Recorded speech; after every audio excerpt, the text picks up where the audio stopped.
to introduce where we are with the Green Talent Award program. As you've said, Kevin, it's I think we all agree it's a way that we can engage ideas all the way around the world on simple solutions, and it's creating a bit of a community. This EduPro initiative, in terms of the Green Talent Award program, which I have to say the driver is Fackrell and the team. We are now approaching round 4, where the culmination will be the presentation of some elevator pitches and presentation decks for case studies that have covered a myriad of things, from waste minimization to recycling, for example.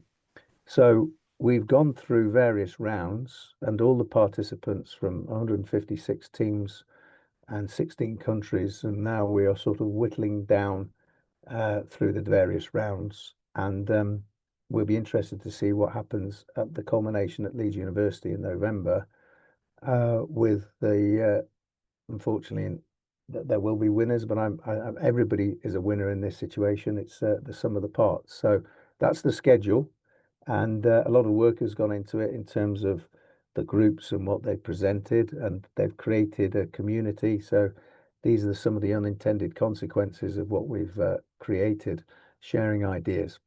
So writing your community name just allow us to see who's on the call will be useful, particularly for Kevin. I think we cover a broad Southeast Asia, the Asia Pacific Rim, the African continents particularly. But it will be good to see your names and countries if you could list them. Also keep an eye on the chat as well. Next slide, please. So what are we planning? This is to look at Kevin. I think this is where you step in and you present this intriguing natural capital for biodiversity in the business case. Over to you, Kevin. Sure. Thanks very much, Rob.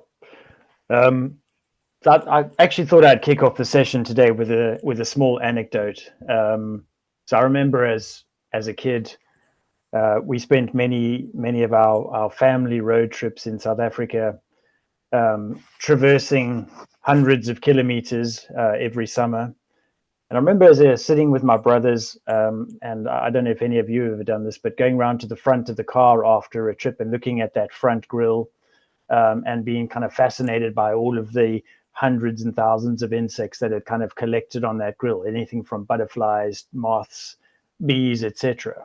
So a couple of years ago, I decided to do the same thing with my own children. Went around to the front of the car after a trip and was a little disappointed to find not much stuck to that front grille. And I came across an article. I was doing some research for an investment we were looking at, and it kind of explained what we had seen there. And it said that, you know, in my lifetime, there's been a 70% reduction in the total number of insects on Earth, and that's quite staggering. So, you know, the reason why I'm telling you this anecdote, and you know, possibly what is the relevance to young entrepreneurs who are looking for you know, to make an impact and possibly to link, you know, business opportunities with sustainability. You know, hopefully it'll become a little bit clearer as we work our way through this presentation. So what I thought we would do is firstly take a slightly broader look more at natural capital in general. So, you know, what is natural capital and why is it relevant? You know, some of you may be familiar with the term natural capital, some of you may not. Then move into looking at sort of what are the specific opportunities and how have these opportunities evolved over the last few years. Importantly, who are the key players? And I think this is, you know, I'm not sure everybody who's on this webinar, but the specific roles that you have or your ambitions in terms of careers. But I think it's very useful to understand kind of the roles that each different player can have in a successful natural capital project, and the relevance of natural capital to the different actors. And then I thought we'd take a sort of a subset, and something that I'm finding particularly interesting, and one of my responsibilities within Mirova is to focus a little bit on the new kid on the block, if you like, and that is biodiversity credits. So some of you may be familiar with carbon credits. There's been a lot of publicity around carbon credits, but biodiversity credits is something slightly new. And then I think it's also important to recognize that, with all these new initiatives, there's often some challenges, and with challenges, there are also opportunities.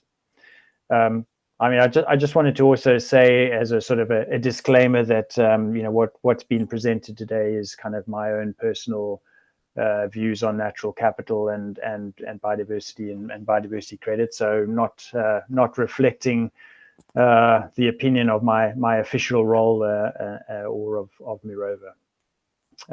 So next slide, please.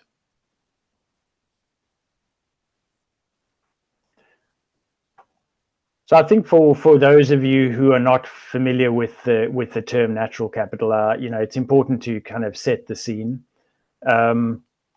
And that diagram on the right-hand side of this slide, I think, is one of the best sort of summaries of what exactly we're talking about when we refer to natural capital. So on the left-hand side in the blue polygon, we have the kind of physical elements of an ecosystem. So these would be things like, the water, the soil, the atmosphere. And then we also have a biological component. So these are things like, our forests, all of the biodiversity, so all of the different organisms, the plants, the trees, the insects. And all of that together forms what we refer to as natural capital. So the biological component can play a key role either directly. So, for example, fish that we need to eat, the forest where we get our timber, and importantly, those biological components can also play an important kind of regulatory role. So keeping those physical elements in good check. So, for example, freshwater sources like lakes and rivers, they require that biological component to keep them in good working order. So to keep our water purified, for example. And I think what's becoming increasingly recognized is that, although nature provides these services to us for free, it does have a value, and an extraordinary high value. So the challenge that we're facing at the moment is that, the global population is expected to increase by, I think, something around 1.2 billion by 2030. And this population increase, increased demand for food, increased demand for power, and increased demand for water, combined with a sort of a climate change pressures, is really kind of exerting, I would say, unprecedented level of pressure on these natural systems.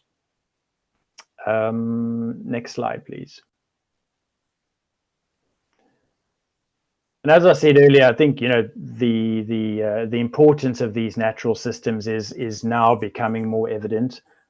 So despite the fact that they provided by nature for free, there's been some amazing figures that have come out recently. So, for example, one that's quoted quite widely now the last couple of years is a report from PwC where they estimated that in excess of 55% of global GDP, so around $58 trillion, and 47% of the companies listed on the London Stock Exchange are either moderately or heavily dependent on nature.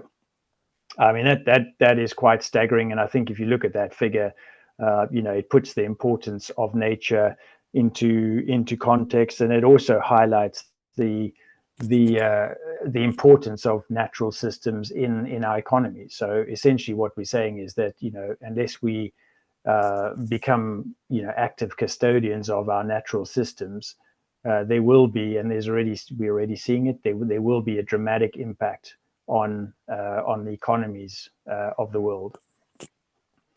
And I remember, when I was teaching on the MBA program, I came across this short book, and if any of you are able to get hold of it, I think it's well worth a read if you're interested in that kind of nexus between business and sustainable development.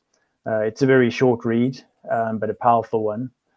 So it's called Beyond Reasonable Greed: Why Sustainable Business is a Much Better Idea, and it was written by Wayne Fisser and Clem Sunter. Clem Sunter is a world-regarded strategist. So he's advised governments, he's advised big corporates on strategies, and he particularly looks into future scenarios. And I think there was a very interesting quote in that book that I remember using in my teaching.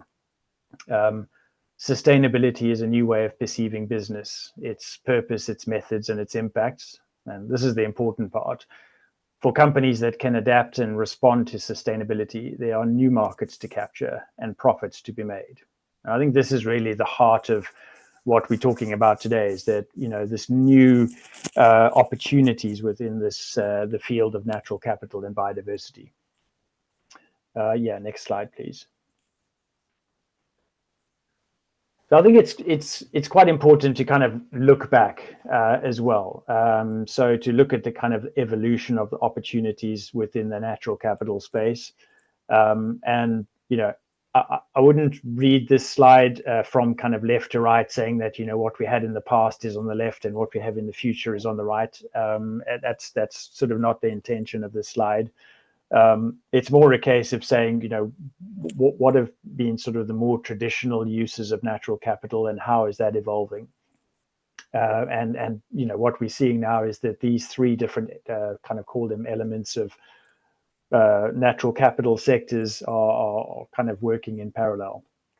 It's also not to say that one is necessarily better than the other. All of them have benefits, and all of them have risks associated with them as well. So, I mean, ever since humans have been trampling on the earth, we've relied on natural resources. So things like timber, fish, soil for planting our crops.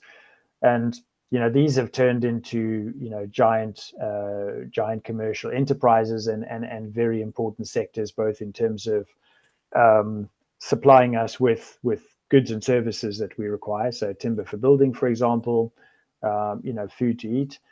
But it's also providing, and importantly, socioeconomic benefits. So, there's, millions of people that rely on these sectors. So, forestry sector, for example, a very big employer. There's a lot of other benefits that come out of forestry programs, agricultural sector as well, obviously an enormous employer and a provider of livelihoods globally. I think what's become more evident over time is there's been pressures on these kind of more traditional sectors to look more carefully at their sustainability credentials.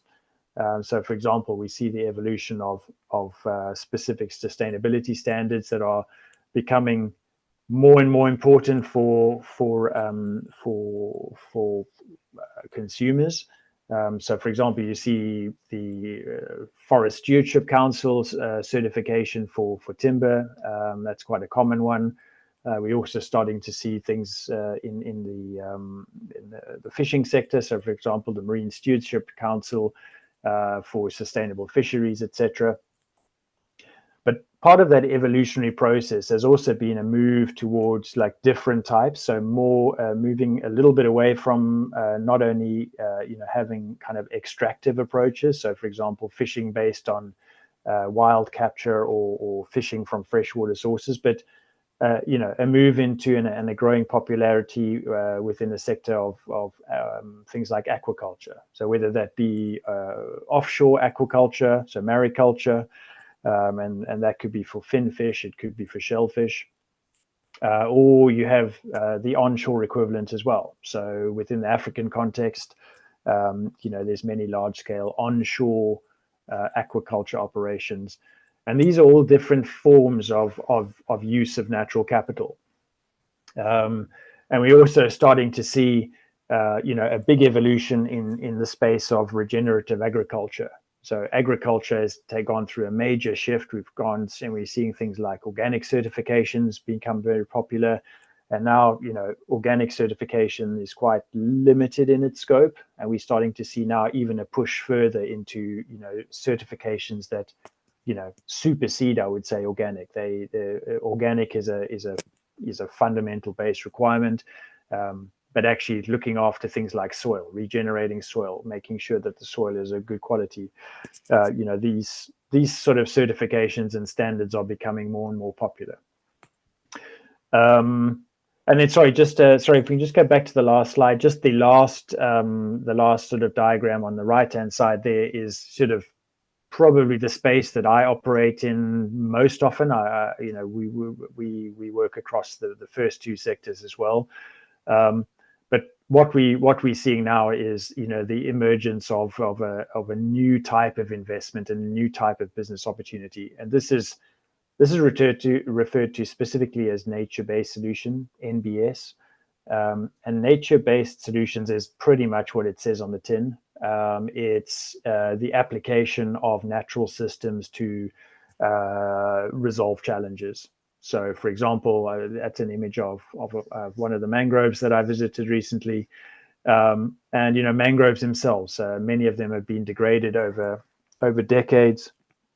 And the nature-based solutions would involve, restoration of those mangroves, and then all of the associated goods and services that come with those. And as we'll see later, those may be linked to the generation of carbon credits. They might be linked to the generation of biodiversity credits. Right, next slide, please. So I thought, what I'd also do is just to, move a little bit away from, I call it the theory, is just look at some sort of practical case studies as well. I think this is a particularly interesting one that demonstrates, the applicability of nature-based solutions. Picture this sort of scenario. You're a cattle farmer in Latin America. Climatic conditions have been changing in your lifetime, certainly becoming more harsh. Water's becoming more scarce. What you're finding is that from generations of overgrazing, and that's what's evident in that bottom left-hand image there, is that the pastures have become degraded, so i.e. not able to carry or to feed as many cattle as what they could in the past. And also what you notice is that as the pasture lands have become more degraded, there's a need to kind of encroach into more and more of what's remaining of the natural bush. So clearing more and more of the natural bush, which provides a lot of other benefits, but that's necessary in order to sort of sustain this economic activity. And what you find now is you're in a situation where farming becomes a very marginal activity from an economic perspective. Literally not making much profit, quite a lot of stress in terms of the financial viability of these operations, and importantly, the ability of this economic activity, this important economic activity from a family perspective, but also from a national perspective, is losing its resilience. So it's less able to withstand shocks, whether that be a climatic shock such as a drought, but also financial stresses. So, for example, if exchange rates change, farmers become quite vulnerable, particularly if they're reliant on importing things like fertilizers, and they peg to the US dollar, for example. So the good news is that there's a way out of this problem, and nature-based solutions provides one of the solutions. And there's been a lot written on silver pastoral agriculture, for example. Some very good examples from Cuba, lots of good examples from Africa and Latin America as well. And this is a kind of a little bit of a before and after, not exactly, but it's different approaches to farming cattle in exactly the same region of Latin America. So on the left-hand side, you see fairly degraded pasture lands with these typical furrows in the grass, and you can see it's very dry. And on the right-hand side, the two images there is after the farmer has shifted, or another farmer in the region has shifted to what we refer to as silver pastoral approach to cattle farming. So this is really kind of a two-pronged approach. The first is to introduce rotational grazing. So that's where the cattle are grazed on certain portions of land, and it's very carefully managed. And once they've grazed the pasture to a certain extent in one area, they then move to another area that's had time to recover. And in addition to that, and what you see in both of those images is that there's a strong focus on planting trees. So this is where the sort of the silvo part, the tree growing element comes in. So you can see there on the bottom image, you've got what they call living fences. So all of the fences that are used to create these pasture lands, these discrete parcels for rotational grazing, the fences are actually living. So they actually, the tree trunks themselves form the fence posts. And these not only provide, sometimes fodder for cattle, but they also provide shade, and they have some important benefits in terms of, carbon sequestration and general ecosystem health as well. So, silver pastoral farming and a shift from conventional to silver pastoral is a classic example of a nature-based solution, which has, multiple benefits, both in terms of environment, in terms of animal health. What we see in these is that the yields also increase, so the animals grow better. Farmers are also able to have surplus fodder. So in fact, in addition to being able to feed their own cattle, they actually have surplus fodder that they can actually sell on to others. In fact, the farmer on the right-hand side told us that he had already actually been paying, I think, $50,000 annually for extra feed for his cattle.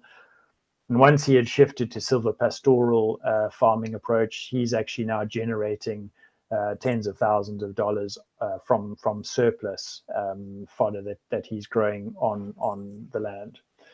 A really interesting kind of approach. As I said earlier, I think the other very important thing is to recognize that, successful nature-based solution projects don't happen in a vacuum. It's very unlikely that a project that simply involved someone with a good idea would be successful. What I've tried to put on this slide is in my experience, a kind of a range of, I would say, call them key actors in a successful nature-based solution project. Not to say that these are the only actors. There's probably a wide variety of others that are also important, in a successful project, and particularly in like different contexts, you have different players that are not present in others. But I think maybe just to work through these quickly, I think the first is the government agencies or institutional arrangements. So the government agencies would be very important in terms of creating an environment, a sort of a regulatory environment that's conducive to supporting nature-based solution type projects. So not only regulation, but also policies. If we look at a place like Indonesia, it's very clear from all the strategies that have been produced over the last couple of years that, the Indonesian government and the relevant authorities recognize the importance of the agricultural sector as part of the Indonesian economy. But they also equally recognize that, that economy is vulnerable to things like climate change. And so what you see coming through the new strategies and policies related to farming is a very clear message towards things like regenerative agriculture. And it's actually been pushed from an institutional level. So the great thing about this is that, when someone comes along with a nature-based solution as a potential project, it's relatively easy to get the relevant approvals, and not only permitting approvals, but also, to get the support of government. Government is able to facilitate interaction between stakeholders and things like that, it would be very difficult for a project developer to do by themselves. So, super important to have that government buy-in for these types of initiatives. Equally, most of these nature-based solution projects, require land. They have to happen physically. That land can either be private land. We're currently looking at projects in Africa where it's very much focused on private landowners. So private landowners with extensive properties, but which are suffering economically because of a degradation of the land, etc. But equally, nature-based solutions often happen on government land. So this might be in forest reserves, for example. So if you look at a place like Zambia, there's a lot of forest reserves, and there's a lot of opportunity to work with local communities and the government to introduce these nature-based solution projects in these forest reserves. And then, importantly, we also see that a vast proportion of land on Earth is still under the control of local communities. And so local communities are vital to, not only the successful protection of biodiversity, but also many of these larger scale projects that are perhaps supported by government and private investors require, complete buy-in from local communities. And it's important to make sure that and this is something that's coming out in the press a lot, is that there needs to be equitable benefit sharing. This is critical to a successful large-scale nature-based solution project. All parties must feel that they are receiving decent benefit or fair benefit, I would say. And this is particularly the case when you're looking at local communities and in particular indigenous communities, which in the past have typically been largely sidelined, and their views have not really been taken into consideration when trying to develop projects on their land. So that's another kind of very important player. We also have investors. So nature-based solution projects are typically not cheap. If you're looking at mangrove restoration projects, while there's a lot of interest in blue economy projects, they're also incredibly expensive and require, investors with very deep pockets. And these investments are also not risk-free. So, you need the right type of investors for the right type of appetite for this type of investment. Sorry, if we can just go back to the last slide. Thanks. So there are investors that actually specialize in nature-based solution. Mirova is one of them, but there's many others. We have a lot of other counterparts around the globe that have a similar focus to ourselves. But I'm guessing that many of you on this webinar today will maybe fall into the potential entrepreneur category. I think this is the nature of the program, and as we'll see later on in some of the other slides, there's massive opportunity for entrepreneurs to become involved in these types of projects, and there's so many different roles to play, whether it be from a project developer perspective, whether your skill set is more in the sciences, so to offer scientific support, whether it's financial expertise, legal expertise, training expertise.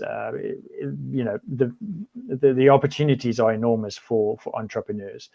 As is the case for technical specialists. I think what we're finding now is that where previously you used to have a lot of technical specialists that were, for example, specialists in forestry plantation type projects, there's now becoming an increasing demand for things like, specialists in carbon accounting, in silviculture, in mangrove restoration, regenerative agriculture. So, the kind of opportunity, I would say, for individuals that are coming out with a range of different skill sets to become technical specialists and to apply those skills within the nature-based solutions sector is tremendous, and certainly growing and far bigger than what it probably was, 10 years ago. And then just sort of the last two, and by no means the less important, NGOs have an incredibly important role to play. And again, this can be in multiple different facets, either from the biodiversity side, so you have players like WWF, but critically, there are a lot of NGOs that are providing support to local communities, assisting those communities to engage meaningfully and giving a bit of strength to local communities when they're engaging with potential investors and potential project developers. So super important as well. And then I think, definitely last, but definitely not least, academic institutions and scientists. This is a very technical field. Finding these solutions, monitoring. It's important actually, if to be able to substantiate claims of impacts that come from these what are supposed to be beneficial projects. And the scientific community has a very important role to play there in terms of development of robust monitoring protocols and techniques, and then also implementation, gathering data, interpretation of that data, reporting of the data, etc. Right, I think if we can go to the next slide.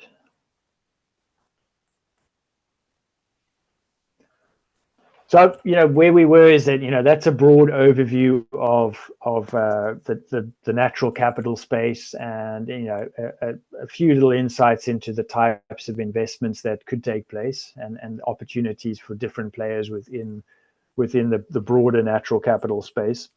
But as I said earlier, sort of a subset of natural capital investments is this emergence of biodiversity credits. And I don't know how many of you have seen in the press, anything about biodiversity credits, but, perhaps you're more familiar with carbon credits. And I think, there's been a lot of press, both negative and positive, around the carbon credit market.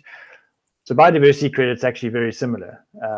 So where carbon credits are aimed at being essentially rewarded and being able to monetize efforts towards either removal of carbon from the atmosphere. So that would be, for example, by planting trees, and the trees would be essentially, as they grow, drawing carbon dioxide out of the atmosphere and kind of locking it away.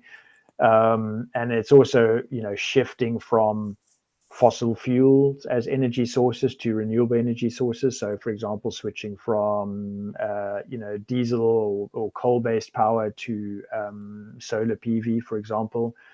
So there's opportunities to generate carbon credits. So for each ton of carbon that is essentially either avoided or removed, sucked out of the atmosphere, that has a value that's quantified, and entities that are wishing to offset, so to kind of essentially neutralize their own carbon emissions, can purchase these credits from on the market. And the price of these credits obviously varies depending on demand, but you may be at $50 a ton, for example, $50 a credit. So biodiversity credits actually work broadly on a similar kind of manner. So essentially, again, it's about being rewarded for and being able to monetize efforts towards enhancing biodiversity. I think there's something that, an important distinction, and I don't want to get too much into the science of it, but there's a very big and important difference between an offset, a biodiversity offset, and a biodiversity credit or a certificate. And I just broadly to explain the difference. I think if we could just maybe go to the next slide, it's easier to look at it on a graph. So a biodiversity offset is really to say, if I was to undertake an activity and I know that that activity is going to cause harm to biodiversity. So, for example, it's going to cause a 10% decrease in biodiversity on that particular site that I'm operating on. So, for example, a mining operation.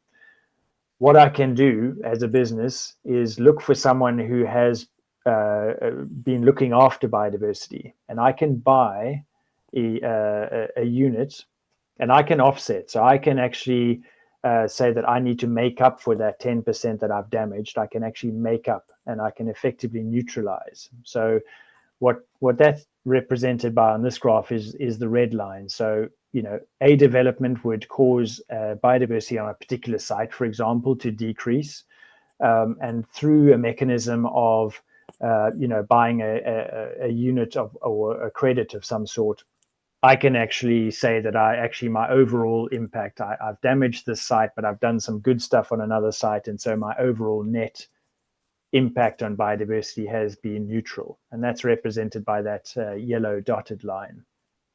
So you're basically essentially bringing the biodiversity up to what it was previously. So biodiversity credits, and what we're talking about now, is actually something different from offsets. And biodiversity credits is really about a positive impact on biodiversity. So it's saying that it's not about compensating for damage. It's about saying, you know, I'm a business, you know, I would like to have a positive impact on biodiversity. Therefore, I'm going to support initiatives that basically cause an increase, an improvement in the condition of biodiversity somewhere on the planet. And you know, the theory behind this is that it's very positive. It literally will, you know, consolidated efforts and group efforts towards, you know, pushing biodiversity credits is actually going to put biodiversity in a better place than where it currently is at a global and regional levels. Right. I think if we can go to the next slide.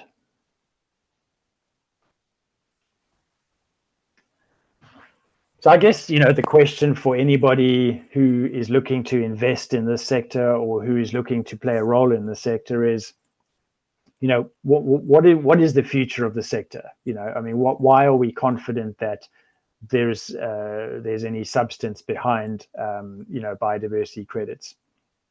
And I think, you know, partly this has emerged out of initiatives in the public sector, and partly other initiatives and traction that we're starting to see in the private sector space. So I think, you know, the carbon market and the evolution of the carbon market has certainly been a model, and it's played a role in becoming a model for what could happen with biodiversity. And that's typically the comparison that we see. People will be saying that, you know, look where the carbon market was, you know, 20 years ago, and look at where it is now. You know, the carbon market and the carbon credit methodologies, you know, it hasn't been a perfect run, and certainly there's been some deficiencies, and these, you know, it's been a bit of an evolutionary process in the sense that, you know, the initial standards that dictated how one was to calculate a carbon credit, you know, these have been refined over time. But fundamentally, you know, there seems to be confidence in the carbon credit market, and you know, people are saying that, well, yes, so we can actually use that as a model, and we'll see similar things happening in the biodiversity market, albeit slightly slower than what people had been predicting. Certainly, the uptake and the development of the biodiversity market has been quite a bit slower than I think people originally anticipated. I mean, just to look at the slide, and I took this out of a recent presentation. There's actually some really nice publications come out recently on the biodiversity credit market. And I think if anybody is interested in this, I mean, there's two publications that really kind of put everything into context and give you an up-to-date, you know, exactly sort of a status of where the market is. I mean, the first one I would look at, IMD Business School recently brought out a report called Voluntary Biodiversity Credits, which is a guide for business. Very good overview very much from a business perspective. And And then, the pollination group every year towards the end of the year brings out a kind of state of play report. So currently there's 2 available. The most recent one was November 2024. So, well worth having a look at those. But, what you see coming out of that, those types of reports, is very much that there's public sector, action in terms of biodiversity. We're seeing things like international agreements, the Kunming-Montreal Protocol around, commitments on biodiversity, the 30 by 30 commitment. We're seeing governments setting targets for biodiversity conservation and enhancement. And we're also seeing things like sort of mandatory, so i.e. not voluntary. We're seeing mandatory requirements for biodiversity, like net gain. For example, in the United Kingdom, in England, in 2024, beginning of 2024, a new requirement was brought into legislation requiring that all developers would ensure a net gain of 10%, a biodiversity net gain of 10%. So that was a kind of a world-leading piece of legislation that is actually now driving a whole ecosystem around, how does one now provide, things like habitat banks. If you're going to make a legislation or a regulation that developers need to demonstrate that they can increase biodiversity by 10%, there needs to be a mechanism to provide, that biodiversity net gain, and that is also happening through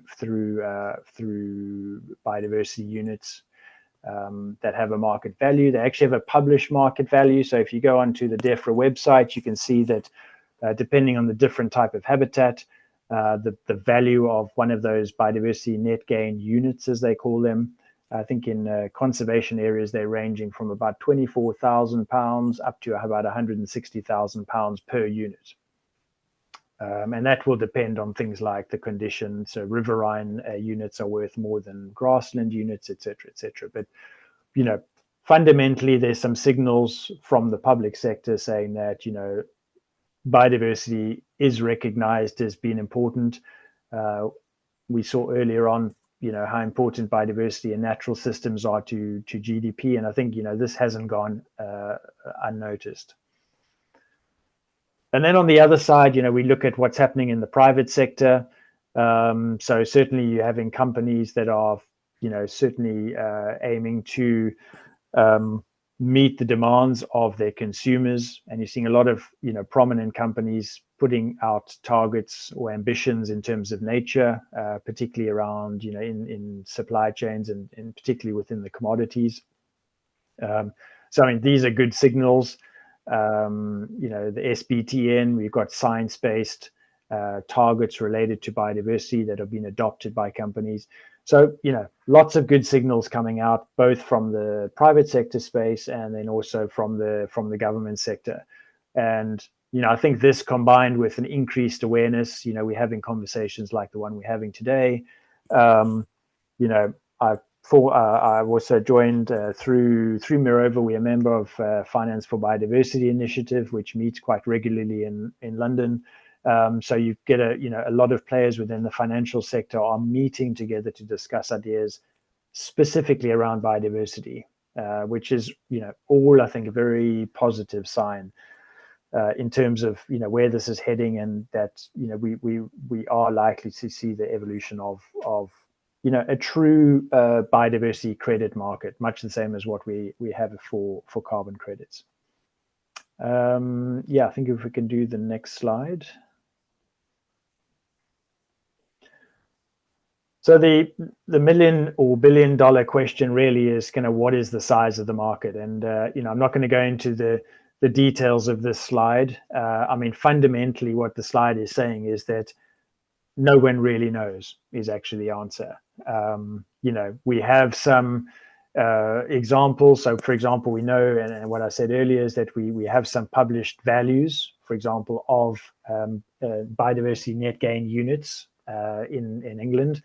But But actually, the what's commonly described as a key limitation to the biodiversity credit market is price discovery.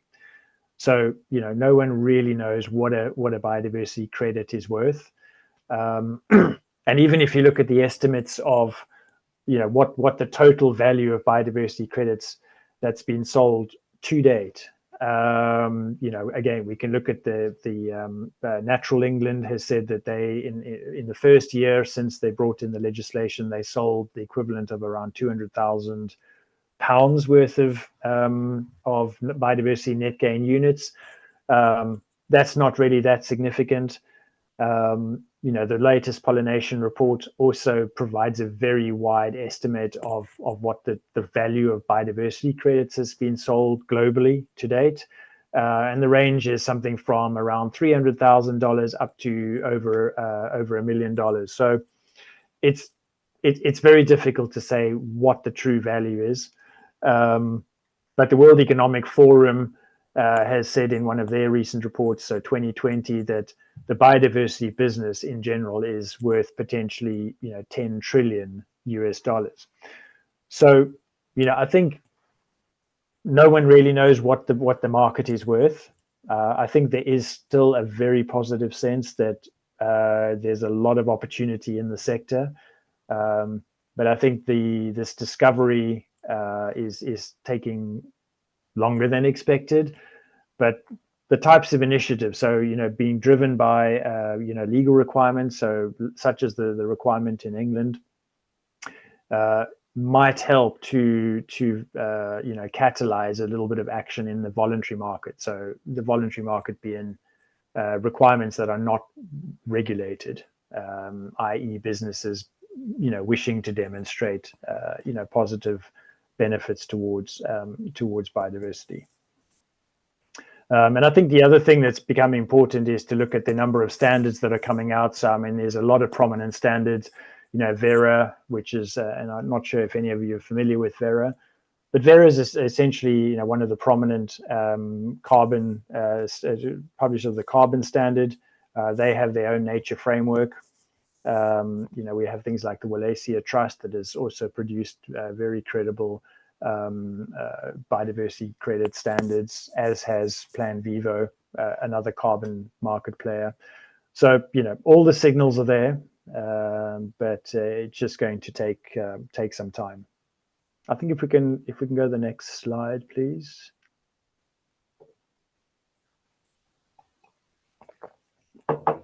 So I thought I'd just give you another example of a case study. I mentioned earlier that there's been a lot of interest in the blue economy. So the blue economy refers to anything to do with marine habitats, basically, of which mangrove systems are part of those. I think mangrove systems provide an enormous range of benefits to local communities and the environment. One of the important ones, obviously, is from a storm protection perspective.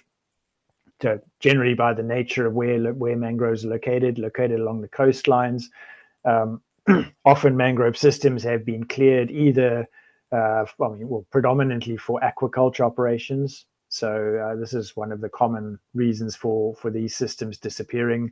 They also provide wood for communities. And then we've also seen some, for example, if you look at the mangrove systems of Yucatan Peninsula in Mexico, they suffered severe damage several decades ago from hurricane events, and they've just not been able to recover. So, mangrove systems also not only support the kind of the creatures that live in them. So you have a lot of crustaceans and fish that actually use mangrove system as a breeding ground. So they actually are fundamentally important for the ecosystem health offshore as well. So many of the reef fish that are important for maintaining reefs offshore, coral reefs offshore, actually breed within the mangrove systems on the shore. And then, as you can see in the bottom left-hand side, also incredibly important from a purely biodiversity perspective. Many of the mangrove systems support an enormous array of wading birds. So So, what we have essentially is around the world, you've got a large number of mangrove systems that have been degraded, and in fact, some of them look like the top left-hand picture there, which is from Mexico, and through nature-based solutions approach, it's actually possible to restore these mangrove systems, and that's what you see in the central picture at the bottom. On the left-hand side is a mangrove system that is actually intact. It had never disappeared. There's a walkway down the middle, and on the right-hand side of the walkway is mangrove system that has undergone an active restoration process. So there are scientific teams now that understand mangrove systems extremely well. And I think the mechanism of reestablishing mangrove systems has now become, very well embedded in science. I think certainly teams are moving away from kind of the kind of original approach of simply planting mangrove propagules and hoping that they grow. There's a more of a recognition now that mangroves are actually a little bit more sensitive than that, and you need to restore the hydrology correctly. They need the right salinity, they need the right movement of water, fresh water and saline water, etc. And then you can have a successful mangrove restoration like we see in that bottom image.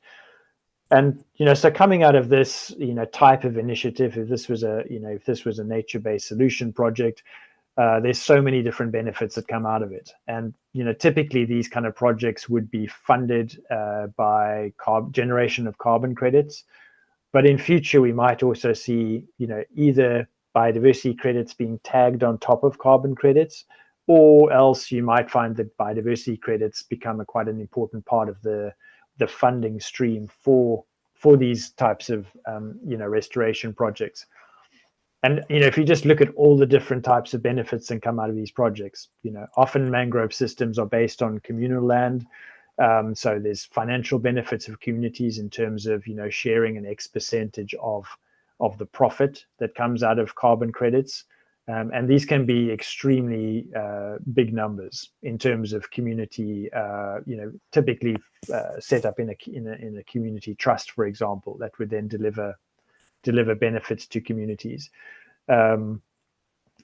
Tremendous opportunities for increased tourism as another revenue stream. And certainly if you look at some of the forest management plans that are coming out of the coast of Kenya, where they're revolving around mangrove restoration projects, you find that ecotourism actually features quite strongly as a new revenue stream for those communities based around that mangrove system. There's obviously also benefits to biodiversity itself, and sort of that's a global benefit. Increased fishing offshore. I said before that many of these mangrove systems are critical breeding grounds for marine fish. So without these mangrove systems and that combination of overfishing, for example, you can get a decline, but that can be reversed through restoration of these mangrove systems. As I said earlier, these mangrove systems are incredibly important for climate change resilience, and particularly for protecting communities from storm surges. And then also valuable scientific research. There's, I think, often the value of science of pure science is underplayed. I think I've never used pure scientific papers as much in my life as I've been using over the last 5 years. So, it's incredibly valuable. I think, many times, probably the scientists that have generated the research don't actually realize, the value of that research in practical applications such as these systems, because essentially you need to understand the science in order for the nature-based solution, restoration type projects to be successful. Right, I think if we can go to the next slide. So I mentioned earlier that, nature-based solution projects and certainly biodiversity-related projects are not without their risks. I think, I've sort of they have been summarized on this slide, but just to pick out a few of them, I think one of the risks with a biodiversity credit type project is that there is a sense, or there may be a sense that, you know, I can buy a biodiversity credit. That means I can cause some damage elsewhere and not feel guilty about it. So I think, you know, and that's obviously, you know, not what the intent is of a biodiversity credit.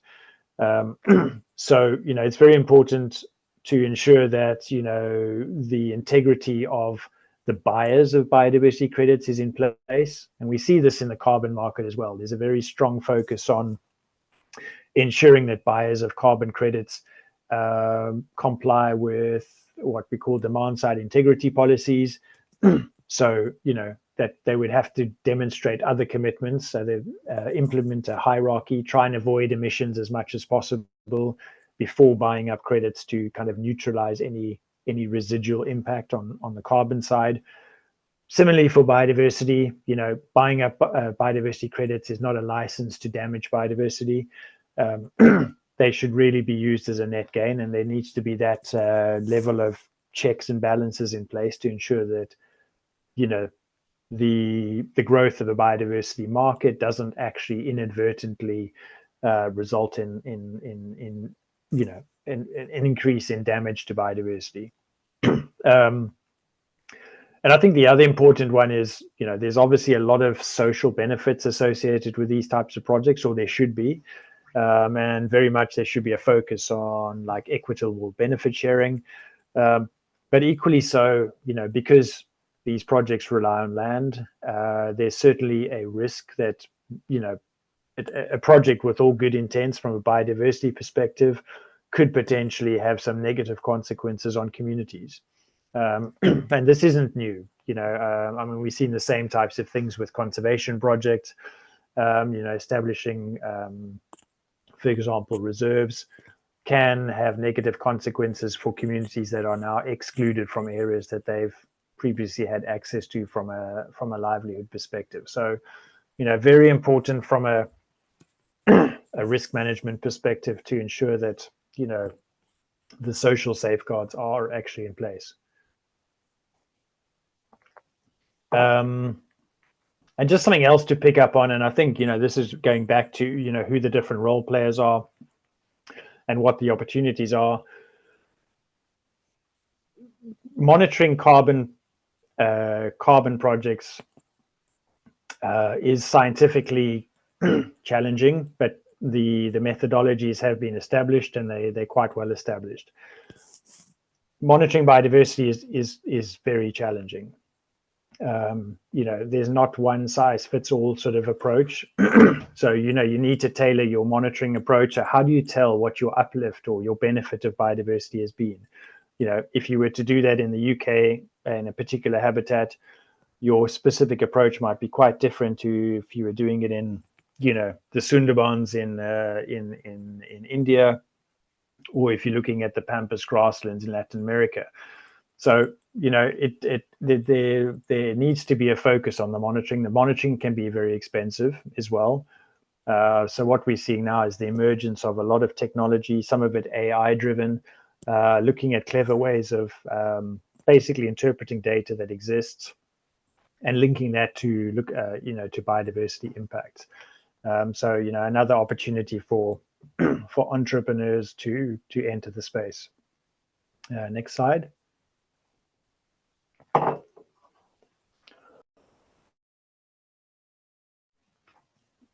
So I think, you know, that's really how I wanted it to end off. You know, I think I'd like to challenge each of you to sort of increase your awareness of these types of nature positive initiatives.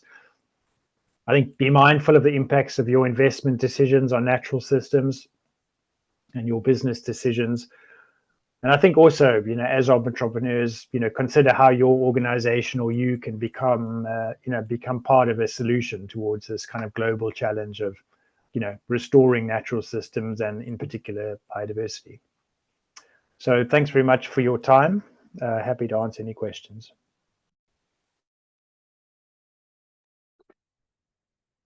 Thanks, Kevin. It's wonderful. I think we have received many questions actually.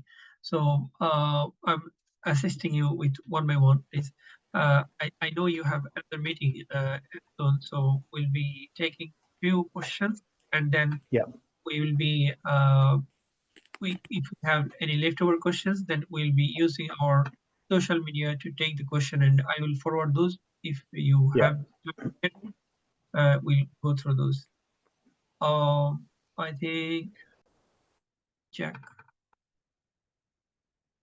One question we have: how can natural capital be used in the restoration of contaminated coastal areas in the oil and gas area? That's a very interesting question. So I think in terms of the science behind it, there certainly are natural remedies. So bioremediation has been around for a long time. Bioremediation has been applied for decades to a range of different contaminated sites. And typically these would not be the sort of the types of nature-based solutions that I've discussed, as case studies today. What we see is, using fungal systems have been quite widely used to remove pollutants. But you're also seeing, certainly within Africa, I've seen a small bush called a salt bush, and that has actually been planted on old mining areas to actually sequester. So basically, what happens is the metals from the pollutant metals actually absorb to the bush, and the bush is then extracted and burnt, and those metal pollutants are recovered. So, there are ways of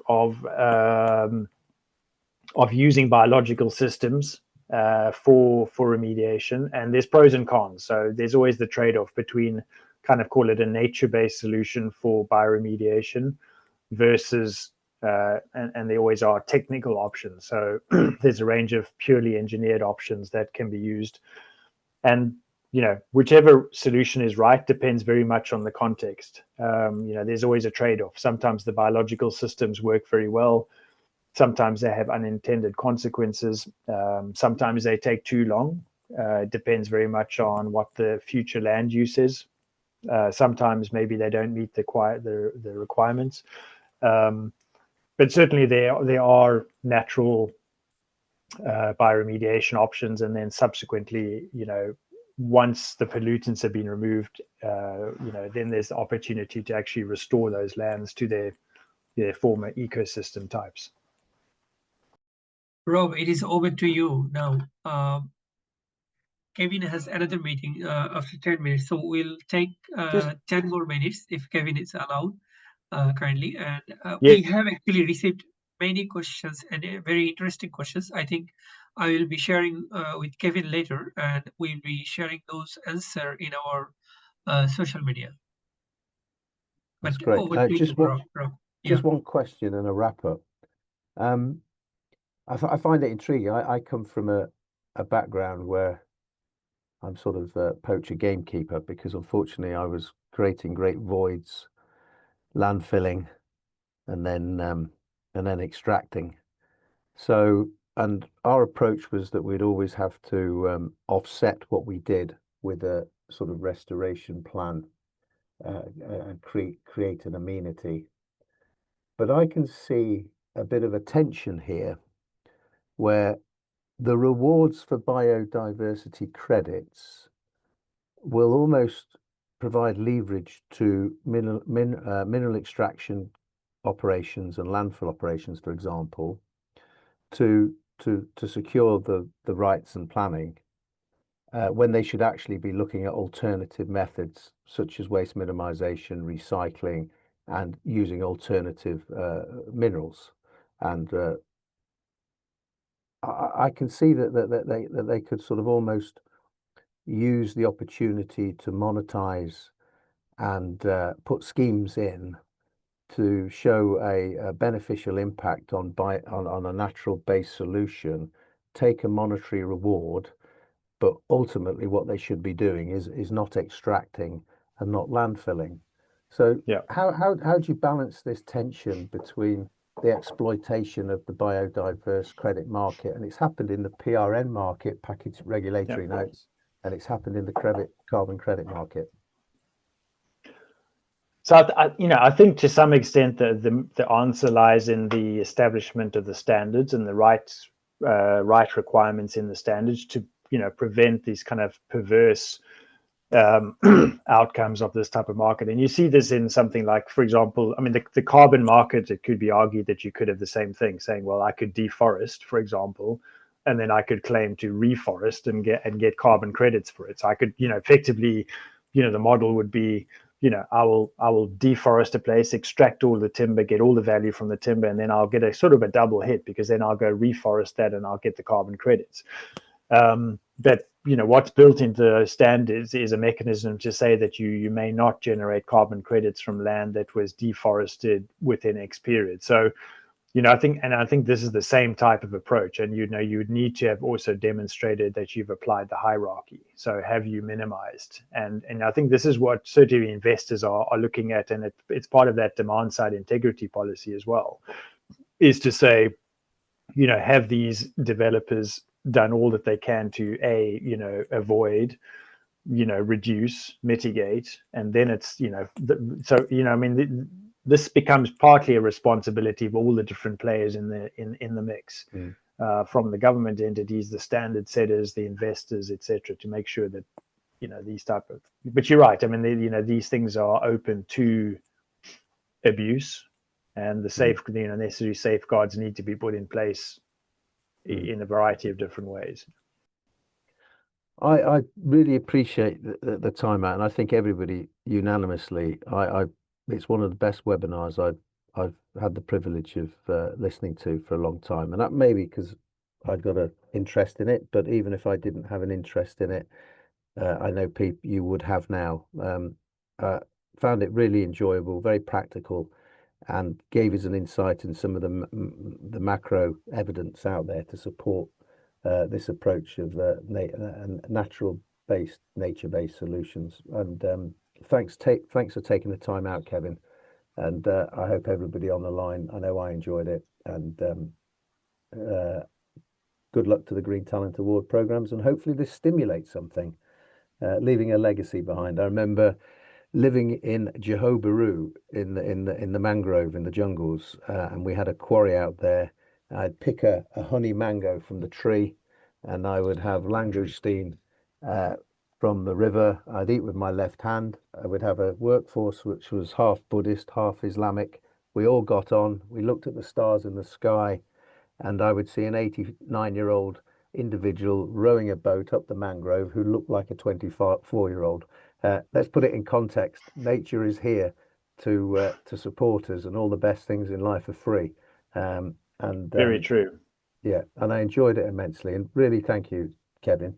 I'd like to say one thing before we go. We have people from the Philippines, and my heart goes out to you. I lived in Cebu. I lived in Leyte. You've had a terrible earthquake. The Filipino people were so friendly towards me. Wonderful culture. And we must remember that there are natural disasters out there, and there are people that are suffering. So if you're on the call from the Philippines, we're all thinking of you, and we hope we can sort of come through this together. Okay, Kevin, thanks for your time. Fakrul, thank you for putting this all together, and it was a wonderful, and it's really stimulated me. There's certain things that you have that give you a little bit of energy, and you're on the right path. And Kevin, you just gave me that little bit of a kick to say, yes, we're doing the right thing. Thank you. Thanks everyone for your attention, and thanks, Kevin. Good luck with the rest of the program. Yeah. Thank you, Kevin. Thank you very much. Take care, everyone. Kevin was flu affected, but fortunately we have him today. And thank you very much, Kevin. Thank you very much. Lemsip. Thanks for calling. Lemsip is the answer. I've been suffering it as well. And honey. Absolutely. Take care of Cheers. yourself. Bye. Bye, everyone. Take care, everyone. Bye-bye.